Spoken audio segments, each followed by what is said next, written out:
ada perbedaan pendapat yang menyebabkan permusuhan. Nah ini yang bisa menimbulkan keributan.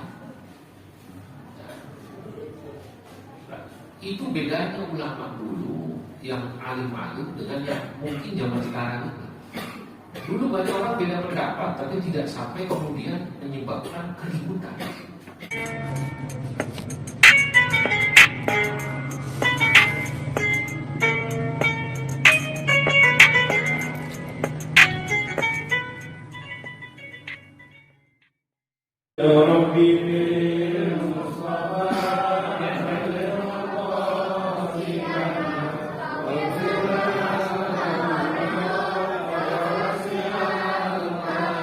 هو الحبيب الذي ترجى شفاعته لكل حول من الأحوال المقتهم يا ربي مصطفى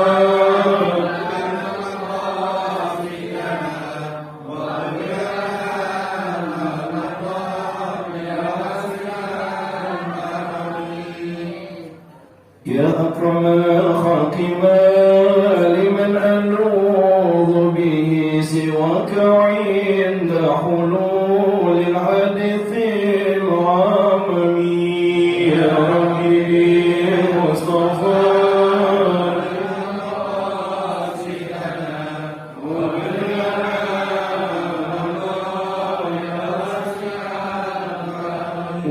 Assalamualaikum warahmatullahi wabarakatuh.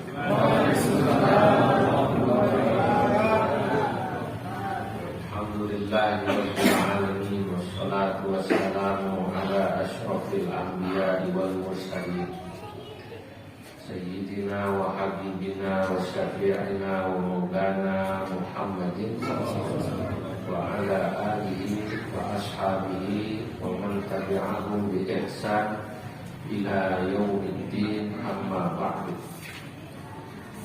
Hadratal muhtaramina para alim ulama, para asatidzah, bil khusus al-mukarram Ustaz Abdul Karim dan segenap pengurus Masjid Al-Barokah Sultarjaya, pengurus NU Ranting Sultarjaya, hadirin wal hadirat semuanya, insyaallah dicatat dalam deretan ahli surga Allah. Pada malam yang mubarak ini, alhamdulillah kita dapat berkumpul untuk taklim rutin setiap malam Kamis bulan sekali. Malam ini saya akan melanjutkan pembahasan kitab Al-Fatwa. Bismillahirrahmanirrahim. Qala al-musannifu hafizahullahu ta'ala wa adama naf'a bihi wa bi barakati ulumihi amin. Syurutul mufti, syarat yang harus dimiliki seorang mufti. Taqaddama, telah lewat penjelasan anna minat tahaddiyat, bahwa di antara tantangan-tantangan fi mujtama'ina al-mu'asir, pada masyarakat modern kita ini, adalah intisyaral fatwa, menyebarnya penjelasan hukum. Fatwa itu kan penjelasan hukum, min ghairil mutakhassisin, dari orang yang sesungguhnya tidak memiliki keahlian. Mutakhassis itu expert. Kalau saya bilang namanya expert, bukan orang yang ahli fatwa. Berfatwa. Wa humul mutasyaddidun wal mutasahilun, yang ini biasanya kelompok yang boleh terlalu ekstrim kanan, mutasyaddid cenderung kaku, bahkan kadang-kadang sampai kakunya itu levelnya level yang berat. Takut bisa mengharamkan, membunuh, maaf sampai pada misalnya mengkafirkan orang, menghalalkan darah orang sama muslim, maksudnya dihalalkan darahnya. Atau al-mutasahilun, juga al-mutasahilun itu orang yang seringkali menggunakan ayat Quran dan hadis atau nas, tapi tidak menggunakan pendekatan-pendekatan yang mestinya harus dilakukan. Misalnya dia melihat ayat ini kalau dikontekskan sekarang seperti apa. Misalnya ada orang yang mengharamkan spekter karena zaman Nabi nggak ada kan begitu. Pokoknya haram ya haram gitu. Wal mutasahilun, atau juga menyebarkan fatwa dari orang-orang yang terlalu menggampangkan, cenderung liberal, menafikan ayat Quran dan hadis dan mendahulukan akal. Kalau yang tadi pertama sama sekali nggak mau pakai akal kan, pokoknya ya pokoknya kaku. Jadi kalau yang pertama itu sangat kaku, yang ini sangat liberal. Hadhil waqi'ah, dan apa yang kita lihat ini azimul khatar, itu sangatlah berbahaya, besar bahayanya fi amaliyat istinbatil ahkam, pada sebuah proses penggalian hukum. Wa yurithul ikhtilafati, dan seringkali menimbulkan perbedaan pendapat yang tidak ditoleransi. Saudara-saudara, Bapak Ibu, perbedaan pendapat itu ada yang masuk pada wilayah yang ditolerir. Karena memang perbedaan pendapatnya pada wilayah perbedaan pendapat sesuai dengan kaidah-kaidah. Artinya masing-masing punya dalil dan itu dihormati. Ada dalilnya itu, beda pendapat itu tapi sama-sama kuat. Nah, ada perbedaan pendapat yang menyebabkan permusuhan. Nah ini yang bisa menimbulkan keributan. Nah, itu bedanya ulama dulu yang alim-alim dengan yang mungkin zaman sekarang ini. Dulu banyak orang beda pendapat, tapi tidak sampai kemudian menyebabkan keributan. Saling ngerti aja gitu lah. Saling ngerti. Misalnya, contoh misalnya, ya. Kalau orang sholat subuh, satu kunut, satu nggak kunut, itu dari zaman dulu ada. Tapi ulama zaman dulu dua-duanya bilang yang pakai kunut maupun nggak pakai kunut sholat subuhnya sama. Kalau tiba-tiba misalnya ada orang berfatwa sholat subuh kalau nggak kunut nggak sah, bisa geger gitu. Atau sebaliknya, sholat subuh yang kunut nggak sah, itu juga gitu. Paham ini? Ya karena itu sudah keluar dari wilayah perbedaan pendapat yang ditoleransi. Wal adawati bainal ummah, ada juga kadang-kadang fatwa yang dikeluarkan akhirnya menimbulkan permusuhan di antara umat. Yang paling mutakhir, misalnya di Indonesia pernah terjadi gara-gara beda pilihan politik. Orang kalau beda pilihan politik, apakah milik gubernur beda, milik presiden beda, yang beda pilihan kalau mati nggak boleh disembahyangin. Karena terjadi ini, ya walaupun bukan fatwa, atau mungkin awalnya fatwa diterjemahkan lewat spanduk. Mungkin fatwanya itu dari ustadznya. Saya nggak tahu ustadznya apakah namanya Ustadz Abdul Karim. Kalau 01 ke 02 yang sembayangin. Begitu ustadznya berfatwa begitu, langsung dibikin spanduk. Masjid Al-Barokah tidak mensolati jenazah pendukung 01, 02 gitu ya. Itu bahaya. Karena itu menimbulkan permusuhan. Bahkan di luar negeri sana ada negara itu yang sampai fatwa, orang berfatwa menghalalkan darah pendukung pemerintah. Dianggapnya itu pendukung pemerintah termasuk ulama pendukung pemerintah halal darah. Dan itu disampaikan dalam pidato, dalam fatwa. Ada seorang ulama bahkan pernah jadi korban karena fatwa itu. Namanya Asy-Syahid Syekh Muhammad Sa'id Ramadan Al-Buti. Beliau tinggal di mana? Di sini.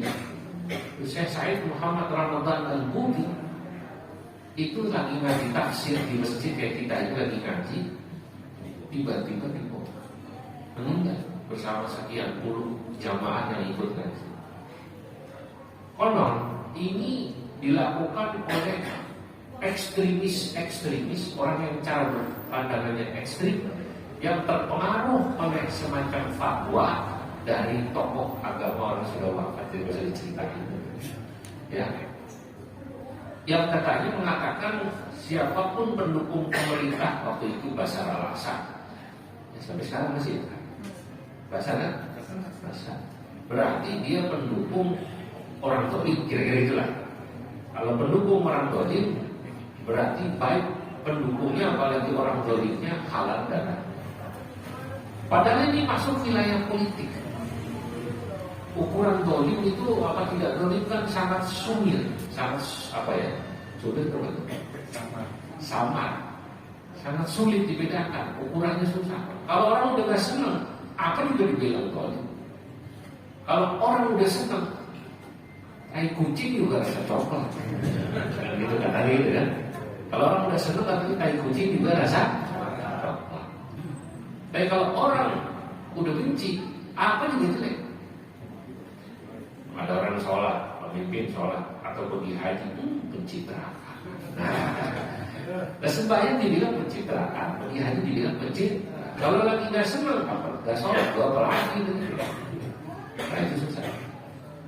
Fatwa-fatwa semacam ini yang sesungguhnya menjadikan agama itu semacam sumber masalah. Nah, fatwa itu kan kemudian menggunakan dalil-dalil agama kan, ayat Quran. Loh, kalau ayatnya benar, tafsirnya salah juga repot. Dulu waktu partai masih 3, jurkam seperti Ustaz Karim. Ustaz Karim jurkam benar. P3 ya. Oh, karena beliau P3 gak senang Golkar, dalilnya ya dicarikan. Golkar kan pohon, ya kan? Cari ayat. Wala taqraba hadhihi syajarata fatakuna minadh dhalimin. Jangan kalian berdua mendekati pohon ini. Pohon apa Ustaz? Ini pohon apa? Pohon bunuh dibilang. Pohon gor kan. Nah, itu bahaya. Karena pohon beringin itu baik. Bagaimana gak baik? Itu semua caleg mau P3, Golkar apapun, semuanya itu kalau nempelin poster di dia. Betul gak? Ya. Marah gak tuh pohonnya? Enggak kan? Gak senang sama PDI. Cari ayat tentang sapi. Innallaha ya'murukum an tadbahu baqarah. Allah memerintahkan kalian untuk menyembelih sapi. Pocong. Tambah-tambahin sapinya sapi apa jadi? Nah, itulah bahaya. Nah, ini namanya politisasi agama. Agama dijadikan alat politik untuk kepentingan dia. Ya, bahaya ini fatwa-fatwa. Dan ini akhirnya menimbulkan permusuhan. Ya, menimbulkan permusuhan. Karena apa ya? Karena tadi fatwanya itu dipaksakan ekstrim kanan atau dipaksakan ekstrim liberal radikal. Wahai tahadiyah, kalau Anda perhatikan tantangan semacam ini, yang tadi itu fatwa-fatwa model begitu menghalalkan orang yang berbeda pandangan politik sampai halal darahnya dianggap karena mereka pendukung apa tadi pemerintah yang zalim. Lam takun mawjudatan, dulu tidak pernah ada fil asril qadim, pada masa sahabat, pada masa tabi'in. Bima fihi min kathratil mujtahidin. Kenapa dulu tidak pernah terjadi? Karena memang masih banyak orang mujtahid, orang alim. Intinya kalau orang alim masih banyak yang benar-benar alim, insya Allah tidak akan keluar fatwa yang aneh-aneh. Mulai keluar fatwa yang aneh-aneh karena memang ya tadi udah mulai aneh-aneh. Ya, udah mulai. Wal mufti, dan juga dulu para mufti banyak takamalat wa tawaffarat lahum syurutu fil ifta, yang memang pada masa itu level ulamanya, level mujtahidnya, level muftinya mereka sempurna syarat-syarat untuk berfatwa. Artinya kalau orang itu berfatwanya benar, prosesnya benar, dia beda pendapat gak akan ribut. Saya beri contoh gini. Tahu vaksin meningitis ya? Tahu kan ya? Yang dipakai buat apa namanya? Kalau orang mau pergi haji ya.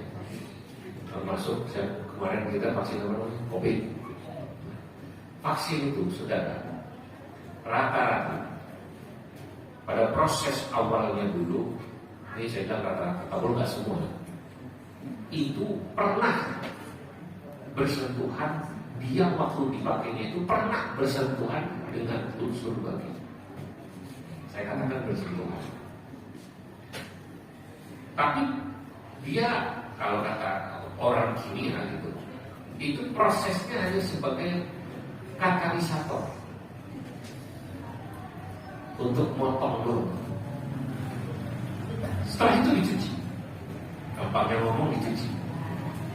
Dicuci dengan air banyak berkali-kali itu, dengan tanah, pasir laut itu, saya nggak tahu nama pasirnya. Begitu proses akhir, tidak ada lagi unsur. Nah, singkat ceritanya, ulama berbeda pendapat tentang hukum vaksin semacam ini yang pernah bersentuhan dengan babi dan kemudian ujungnya tidak ada lagi unsur babi. Madhab Syafi'i, dan itu dipegang oleh pandangan MUI nanti, tetap haram. Karena katanya intifa, mengambil manfaat dengan unsur babi. Nah itu karena dalam madhab Syafi'i, Imam Syafi'i tidak mengenal istilah istihara. Makanya MUI enggak. NU berpendapat yang kayak begini ini, selama ujungnya sudah tidak ada lagi, maka dia dikatakan haram. Paham ini kira-kira? Paham nggak?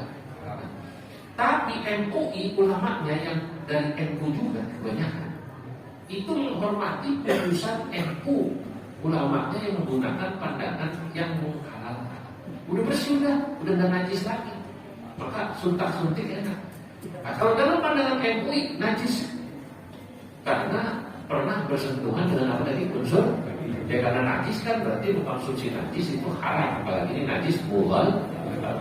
Tapi oleh MUI ini diperbolehkan, dihalalkan karena unsur darurah. Tahu ya kira-kira? Berarti yang vaksin meningitis dulu diperbolehkan selama unsur darurah. Selama belum ditemukan vaksin yang tidak bersentuhan dengan unsur babi.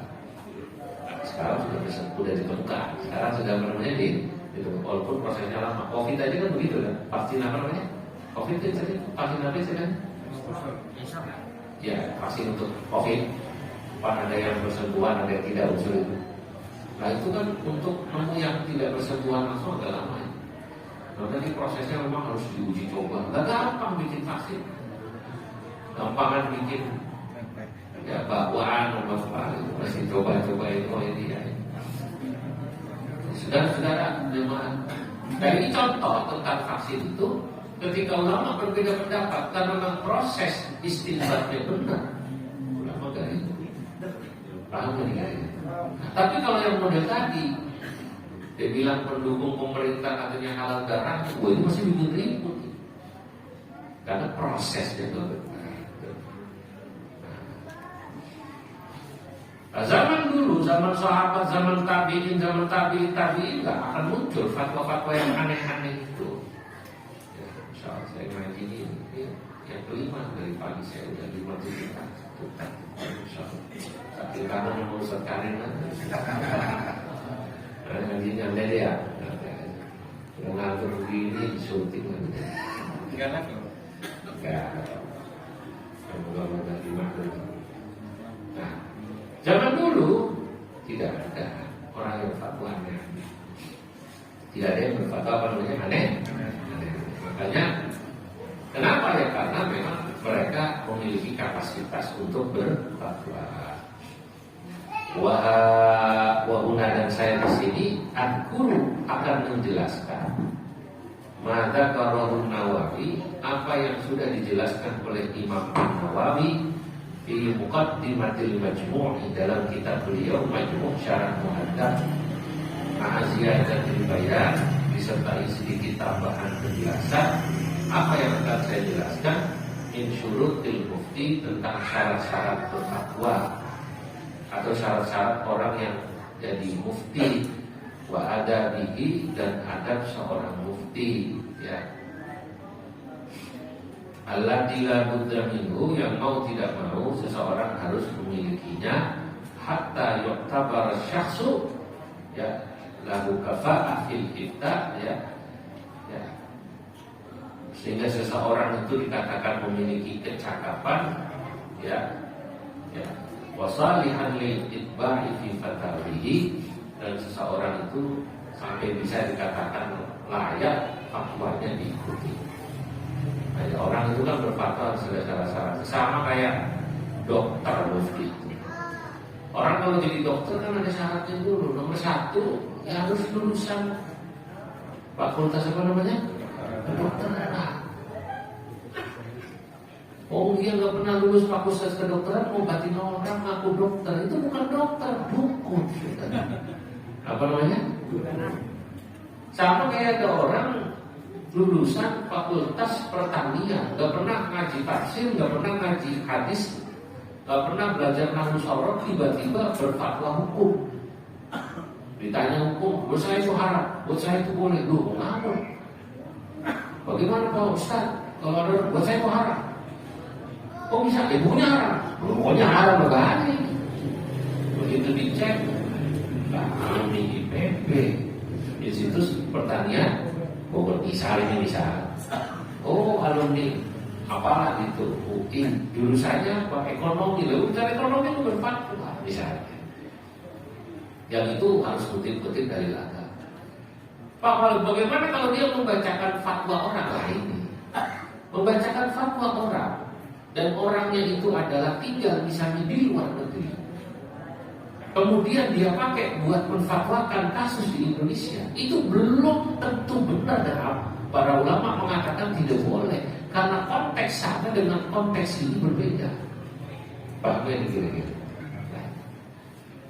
Misal memilih pemimpin perempuan, misal memilih pemimpin non-muslim, yang pakai contoh misalnya negeri mana, belum tentu konteksnya sama dengan ini.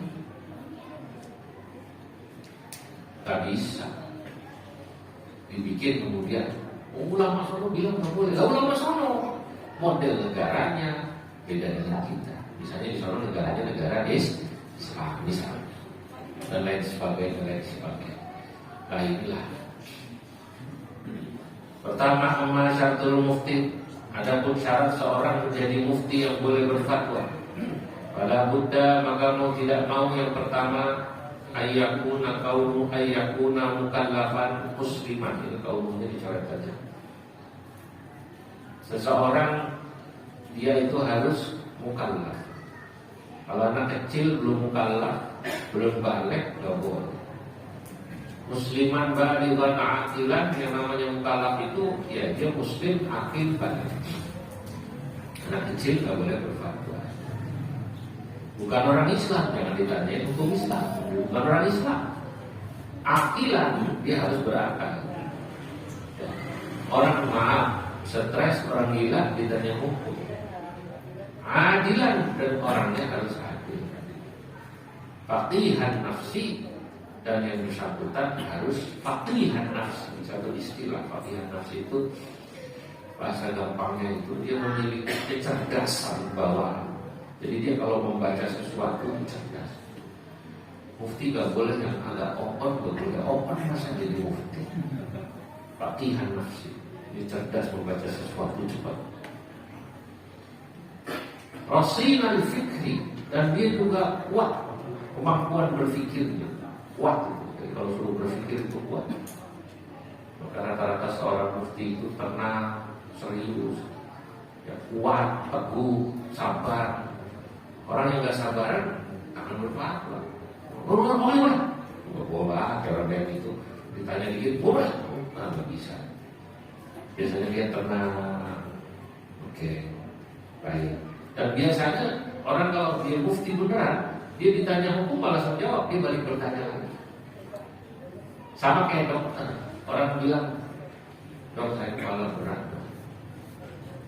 Dokter yang bener nggak langsung ngasih obat. Mulai apa? Kamu gitu kan? Coba dicek dulu darahnya. Kalau ini berat, ya, ada yang karena memang penyakit jasmani, ada yang ternyata di kepalanya berat kalau dia laki-laki, gak punya duit, jangan berat kalau bangun duit.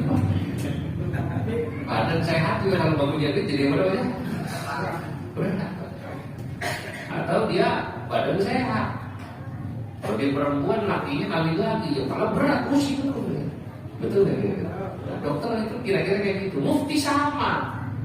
Ditanya hukum dia biasanya balik nanya, kita dulu. Nah itu gimana? Itu gimana? Ditanya dulu.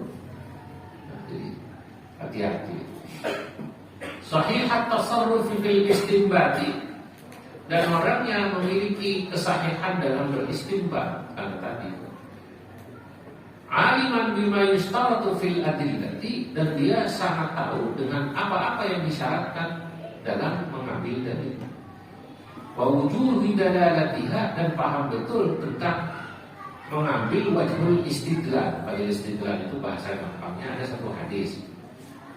Oh, hadis ini menunjukkan bolehnya kencing berdiri misalnya. Karena hadis ini bercerita Nabi katanya pernah kencing berdiri, tapi itu menunjukkan boleh. Walaupun yang afdal kencing itu duduk. Oh, hadis ini menunjukkan bahwa bolehnya makan atau minum berdiri. Karena sahabat Ali memberi contoh makan atau minum berdiri karena beliau bilang, aku pernah lihat Nabi minum berdiri. Nah, Nabi minum berdiri itu sesungguhnya dibayar jawaz untuk menunjukkan bahwa minum berdiri itu boleh. Walaupun biasanya Nabi hari-hari makan atau minumnya duduk. Tapi pernah satu ketika Nabi minum berdiri. Kenapa? Karena khawatir kalau beliau khawatir kalau nggak dikasih contoh sekali pernah minum berdiri, nanti dikiranya minum berdiri hukumnya haram. Paham ya? Begitu juga kencing. Dan alhamdulillah karena ada hadis semacam ini, kemudian kita umat Nabi Muhammad mendapatkan bahwa hidup beragama ini dikasih kemudahan. Karena banyak toilet di tempat umum kita tahu toiletnya bukan duduk tapi apa namanya berdiri. Kalau nggak ada hadis yang menjelaskan bahwa Nabi pernah kencing berdiri, repot nggak kira-kira? Nah itu butuh mulai dibaca. Orang ini tahu cara mengambil dalil, ada ilmunya Pak. Wa kaifiyatul iktibas minha, dan bagaimana cara mengambil dalil itu.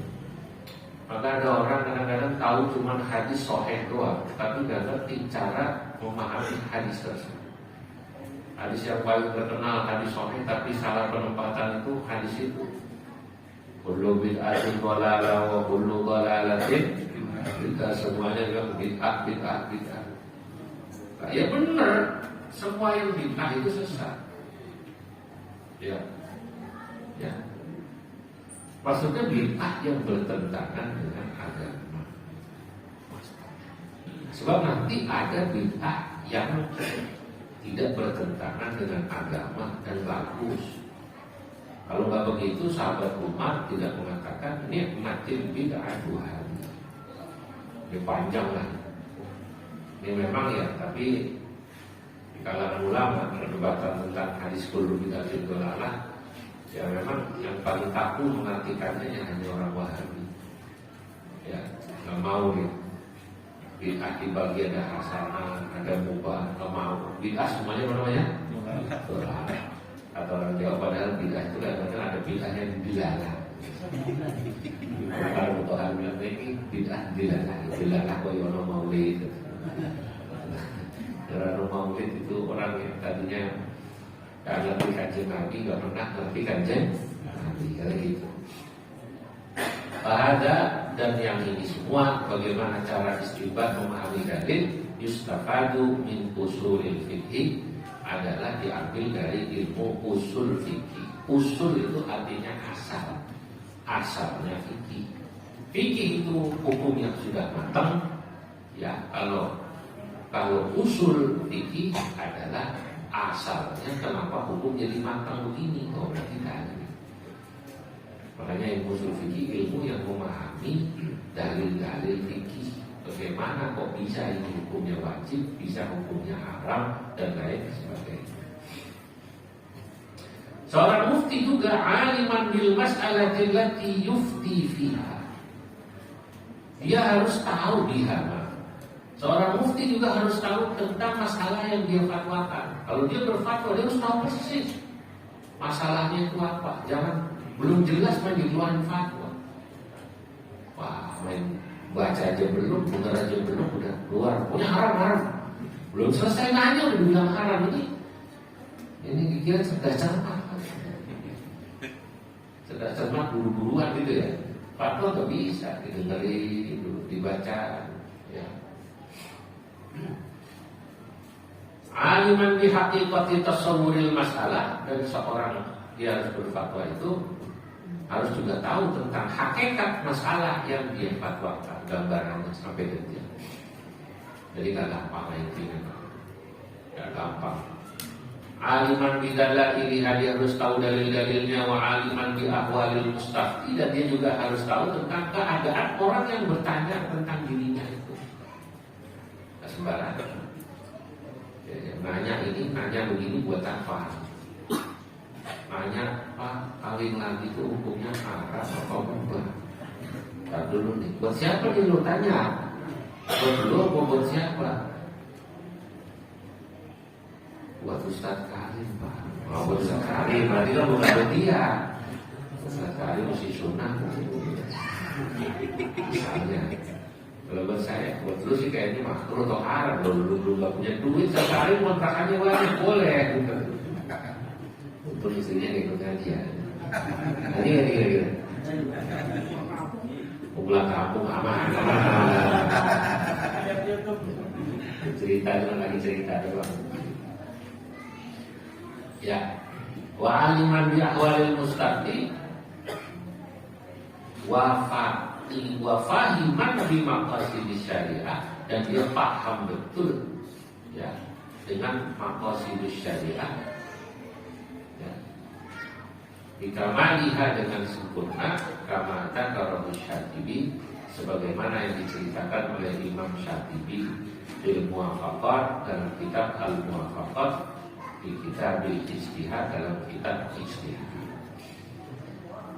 Fa'in afta al-mufti, jika ada seorang mufti berfatwa bi ghairi hadhihi syuruti, tidak memenuhi syarat-syarat ini, wa akhta'a fi fatwahu, dan dia keliru dalam fatwanya, bahwa al-muftil majid, maka orang semacam ini bisa disebut dengan istilah, ini belakangan populer dalam istilah para ulama, al-muftil majid, mufti yang mahbur, gak punya mahbur. Aslinya kata majid itu kadang-kadang pelawak atau tidak punya mahbur, karena pelawak itu gak punya mahbur. Atau yang disebut juga al-muftil majid, mufti yang sembrono. Sembrono gak punya mahbur, punya mahbur gak bakalan. Wasara atiman, dan jadilah dia berdosa, wahamilan, dan membawa atau menanggung li'ithmi man amila, tidak pakai hal lain. Li'ithmi man amila bifatwahu, atas dosa orang yang mengamalkan fatwa. Biqaulihi sallallahu alaihi wasallam, karena memang Nabi Muhammad SAW bersabda, "Man afta bi ghairi ilmin," barang siapa orang berfatwa tanpa ilmu, kana ithmuhu ala man aftahu, maka dosanya ditanggung oleh yang berfatwa. Berfatwa terus fatwanya diikutin orang, yang salah yang berfatwa, yang ikut gak salah, yang ikut gak salah, yang salah yang siapa berfatwa. Fayajibu dan wajib aidan juga ala mufti, bagi seorang mufti, Allah yukhalifah, hendaknya ketika dia berfatwa tidak bertentangan fi ibati fatwahu, pada saat dia berfatwa ala nassin qat'iyyin, atas nas yang qat'i, yang jelas-jelas. Misalnya ulama itu jelas mengatakan kalau zina haram, dia bilang zina boleh. Kawin laki sama laki haram, dia bilang boleh. Asal itu, asal sama-sama senang. Wah repot. Alhamdulillah min. Nah ini kemarin belum lama, udah tahu kalau orang haid gak boleh puasa, dia bilang boleh. Wah, mayoritas ulama mengatakan qat'i, hadisnya qat'i. Wala ala ijma'in muttafaqin alaih, dan juga tidak boleh dia bertentangan ketika berfatwa atas ijma' ulama yang sudah disepakati. Wajib waidan, dan wajib juga ala mufti, bagi seorang mufti, ayya'lama, dia harus tahu annan nususal qat'iyah, ya, bahwa nas yang sudah qat'i, baik al-qat'iyyati tsubut wa dilalah, baik qat'inya itu qat'iyyatu tsubut wa qat'iyyati dilalah. Artinya qat'iyyati tsubut itu artinya hadisnya mutawatir, atau ayat yang ada dalam Quran ini qat'iyyatu tsubut. Wa dilalah, dan qat'i juga dilalah. Artinya bahasa gampangnya kan yang ngaji banyak yang awam. Itu kalau kata ilmu usul fikih, ada ayat dan hadis, hadisnya mutawatir, dan ini ulama sepakat hadis ini atau ayat ini menunjukkan atas hukum ini, dan itu qat'i, tidak ada perbedaan. Wajibnya sholat itu qat'i, haramnya zina itu qat'i. Haramnya zina, wajibnya sholat, haramnya khamr, la tataghayyar, tidak akan berubah sampai kiamat. Pahamnya kira-kira? Nah, seorang mufti begitu.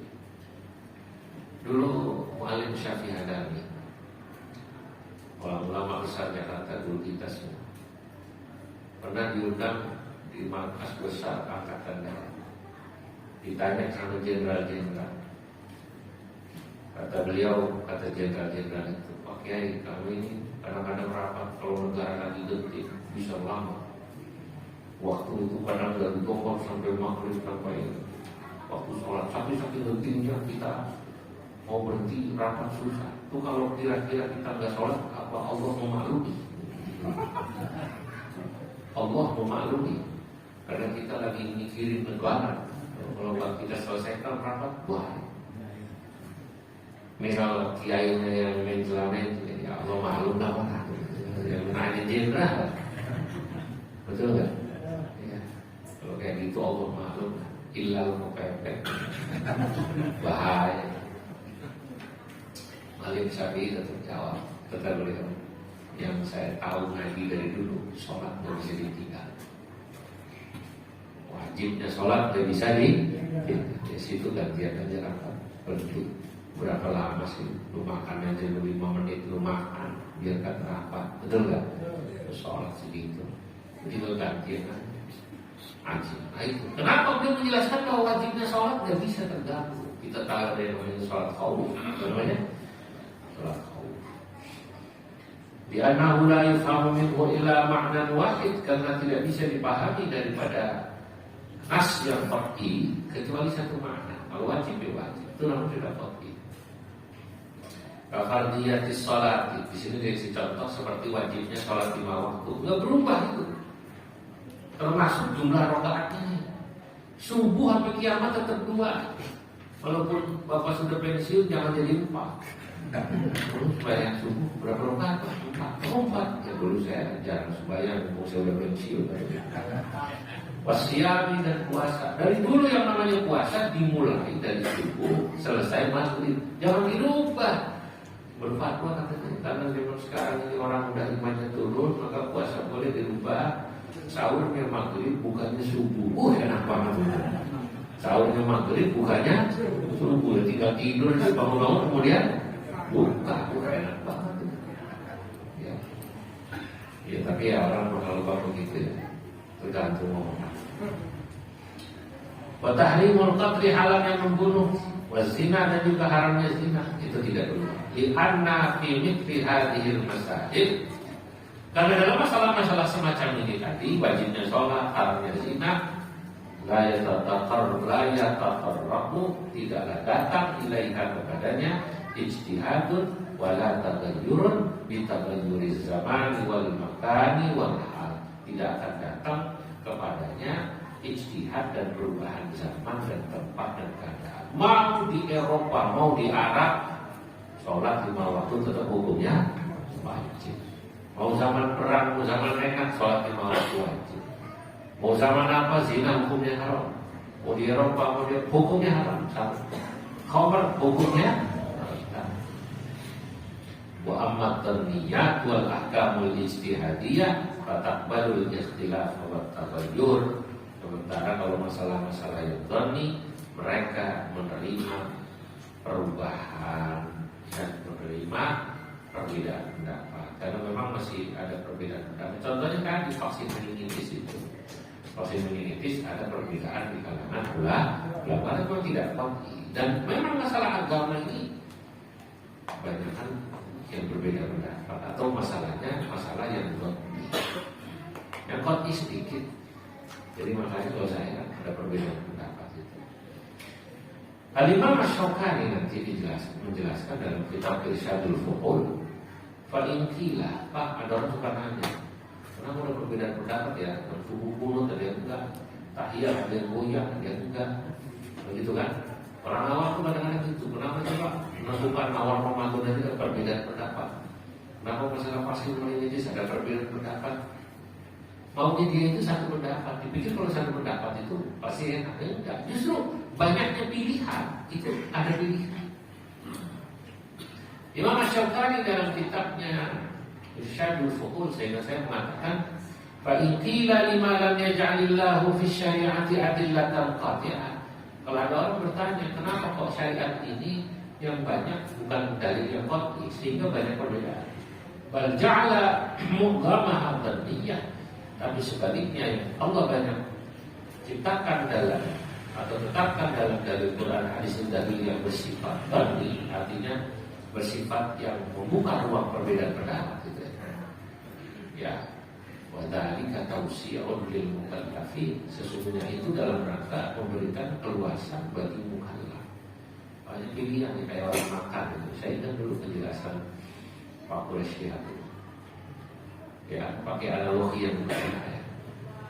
Anda itu kan kalau ada perbedaan pendapat itu sesungguhnya melihatnya sisi positif, sama kayak orang makan di warung Padang. Disajikan pendapat Imam Syafi'i, pendapat Imam Abu Hanifah, Imam Malik, Imam Ahmad.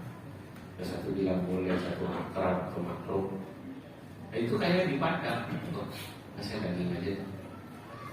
Saya ikan aja. Ada pilihan, karena orang memang kan nanti kadang-kadang dia jenuh mendaging di pasar dan enak aja.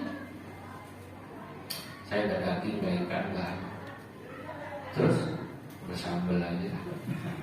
Harus ada tempe. Di warung Padang yang ada tempe kan ya? Itulah. Jadi sesungguhnya Allah memberikan